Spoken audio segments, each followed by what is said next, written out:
أصابتكم مصيبة قد أصبتم مثليها قلتم أنى هذا قل هو من عند أنفسكم إن الله على كل شيء قدير وما أصابكم يوم التقى الجمعان فبإذن الله وليعلم المؤمنين وليعلم الذين نافقوا وقيل لهم تعالوا قاتلوا في سبيل الله أو ادفعوا قالوا لو نعلم قتالا لاتبعناكم هم للكفر يومئذ أقرب منهم للإيمان يقولون بأفواههم ما ليس في قلوبهم والله أعلم بما يكتمون الذين قالوا لإخوانهم وقعدوا لو أطاعونا ما قتلوا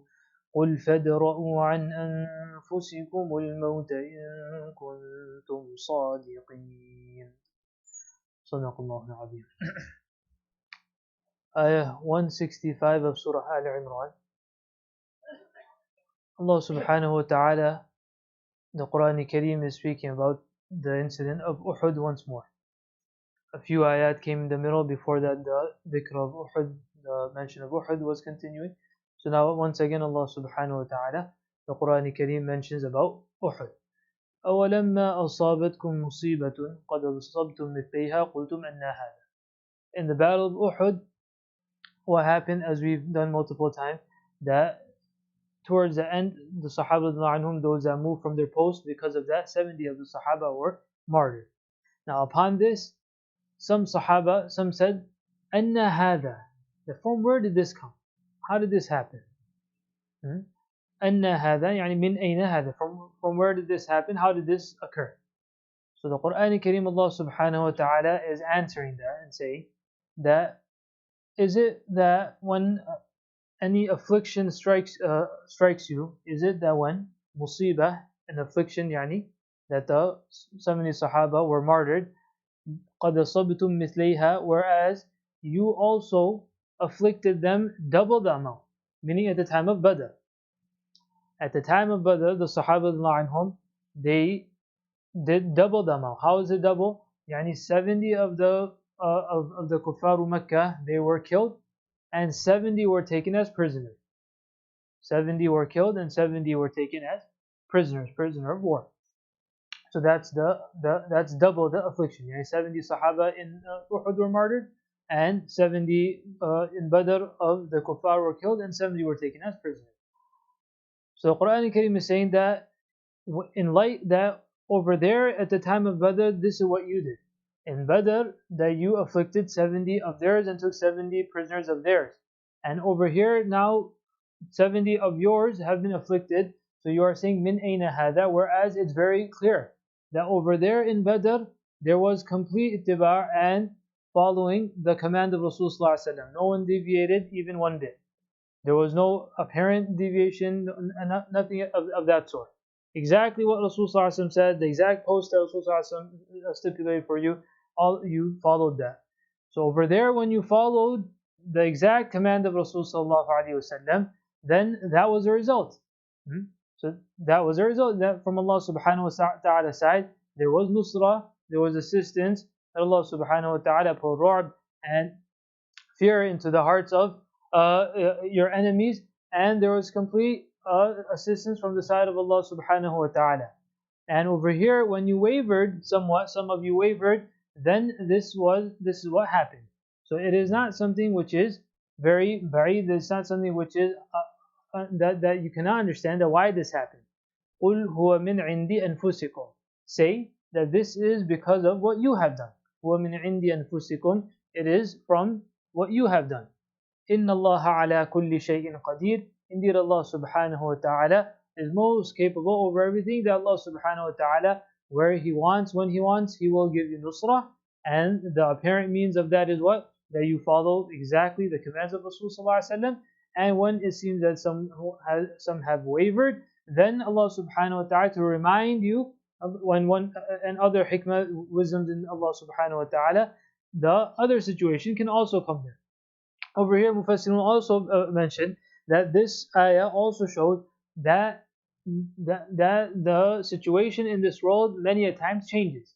That sometimes you'll see certain people will be on top, and in other times you'll see that they become defeated. That at times that there is a people who are very downtrodden. Then Allah subhanahu wa ta'ala brings them up.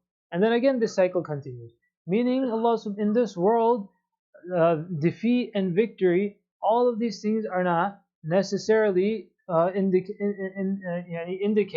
who is upon the truth. That at times Sahaba anhum, at times Rasul the Sahaba anhum, at times Muslimun, they were defeated, and at times they were victorious. That doesn't change anything. That doesn't change the truth of the matter.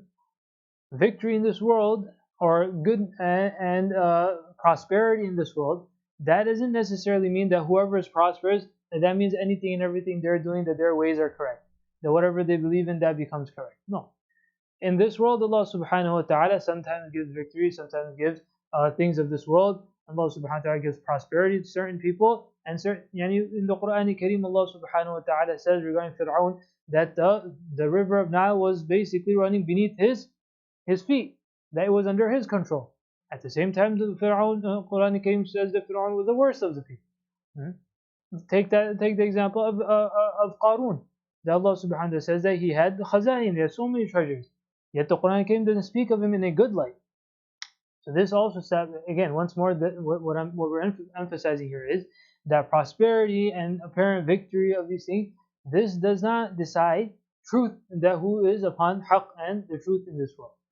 That if a person is prosperous, then they are upon the truth, and if they are not prosperous, they are upon batil. That's not what the sunnah of Allah subhanahu wa ta'ala is in this world. وَمَا أَصَابَكُمْ يَوْمَ الْتَقَى الْجَمْعَانِ فَبِإِذْنِ اللَّهِ وَلْيَعْلَمَ الْمُؤْمِنِينَ وَلْيَعْلَمَ الَّذِينَ نَافَقُوا. And another hikmah over here is mentioned of defeat. What is that? That Allah subhanahu wa ta'ala is saying that which afflicted you on that day, the day referring to the day of Uhud.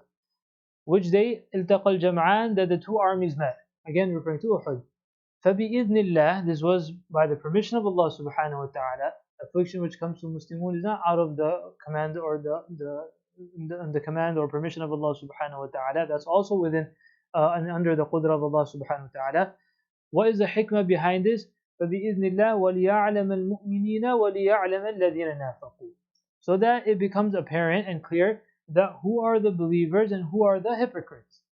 That it is at times of difficulty where Allah subhanahu wa ta'ala sifts iman, mu'min, those who believe, from those who are hypocrites, those that have lip service and those that actually have iman in their hearts. This is something that we can also apply in our life. That when difficulty comes, that who are those that still stand upon their feet and say that we are believers, that they still say that we believe in Islam, they still come to the masjid. Something happens, they don't run away from the masjid, they don't go change their name the next day. فَبِإِذْنِ اللَّهِ وَلْيَعْلَمَ الْمُؤْمِنِينَ وَلْيَعْلَمَ الَّذِينَ نَافَقُوا. That who truly has iman. When things are good, everything is fine, everyone likes you, you're on top, you're dominant, then to say that you're believers, that's easy. Sitting at home, that's easy. But here, where it matters, this is where it matters. So then over here, a person shows that they're iman, they're iman, and they show that they're believers. وَلْيَعْلَمَ الْمُؤْمِنِينَ وَلْيَعْلَمَ الَّذِينَ نَافَقُوا وَقِيلَ لَهُمْ تَعَالَوْا قَاتِلُوا فِي سَبِيلِ اللَّهِ أَوْ ادْفَعُوا. That the munafiqun, when they were told, and it became apparent who the munafiqun were at that time, they were told, تَعَالَوْا قَاتِلُوا فِي سَبِيلِ اللَّهِ, that come out with us, this is a call of Allah subhanahu wa ta'ala, we need to stand and fight for the sake of our deen. أَوْ ادْفَعُوا, or if you don't want to fight, then please just come with us, so it shows that we're greater in number. Don't physically engage, but please come with us, show some support. قَالُوا لَوْ نَعْلَمُ قِتَالًا لَاتَّبَعْنَاكُمْ. They make petty excuse and say that no, if we knew how to do so, if we knew how to fight, we would have followed you. لَوْ نَعْلَمُ قِتَالًا لَاتَّبَعْنَاكُمْ. Other Mufassirs say this means, they say that no, we know nothing's going to happen. You're just going to go and come back. And excuses which make no sense. لَوْ نَعْلَمُ قِتَالًا لَاتَّبَعْنَاكُمْ. Quran Kareem says that now over here, the nifaq of the munafiq also becomes exposed. When munafiq means what? The person exposes that they are Muslim, that they are believers, and within their hearts they conceal their disbelief. So apparently, in normal circumstances, they pray with Muslimun. They also say as-salam, and they also act like Muslims.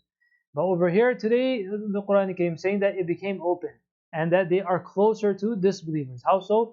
هم للكفر يومئذ أقرب منهم للإيمان يقولون بأفواههم ما ليس في قلوبهم. That the rest of all of the Muslimun, Mu'minun believers, they're going towards one cause and they are all going towards another. Where the command of Rasulullah is, the demand at this time is that the believers need to be doing this, not going home, and they are all going the other way. So the Quran Kareem is saying that today it's even clearer that they are closer to disbelief. Yani even apparently. In actual fact, they're always disbelievers. Yani that's what's concealed in the heart. But at times like this, the nifaq and hypocrisy of the disbelievers becomes open. So now even openly it's very evident that they are actually not believers. What is their quality? They say with their mouth what is not in there. They say with their lips, and they say what is not in their hearts. Wallahu a'lamu bima yaktumun. That you cannot conceal from Allah subhanahu wa ta'ala. Allah subhanahu wa ta'ala knows what they're concealing. الَّذِينَ قَالُوا لِإِخْوَانِهِمْ. Then in the aftermath of all of this, they say that الَّذِينَ قَالُوا لِإِخْوَانِهِمْ وَقَعْدُوا لَوْ أَطَاعُونَا مَا قُتِلُوا. You see, they all were martyred. If they stayed back like us, they wouldn't have been killed. Yani they do one wrong, I mean they're obviously munafiqun, so they don't consider it to be wrong. But upon over and above that, they'll say what? That look, we're still living, we're still alive, and you were martyred, that you suffered from this.